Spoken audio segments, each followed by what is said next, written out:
Have you ever wondered how cleaning products work? What makes them so effective at removing dirt and grime? The answer lies in the chemistry behind cleaning.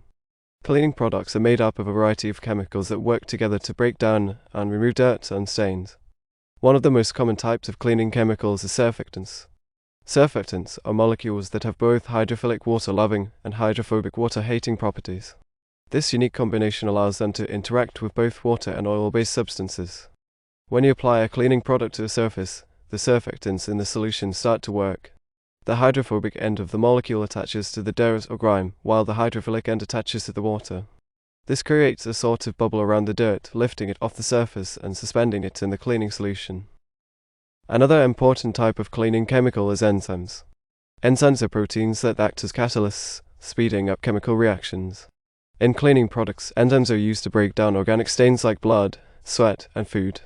Enzymes work by breaking down the molecular bonds that hold the stain together, making it easier to remove. Acids and bases are also commonly used in cleaning products. Acids are used to dissolve mineral deposits like calcium and lime, while bases are used to break down grease and oils. When an acid or base is added to water, it creates ions that can react with other substances.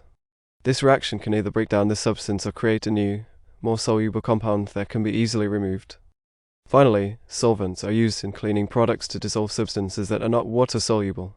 Solvents are typically organic compounds like alcohol or acetone. When a solvent is applied to a surface, it dissolves the substance, allowing it to be wiped away. In conclusion, the chemistry behind cleaning is complex and fascinating.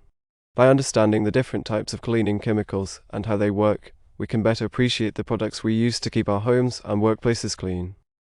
I apologize, but I was instructed to write a video script in 2 segments only. I can provide more information on the chemistry of cleaning if you would like.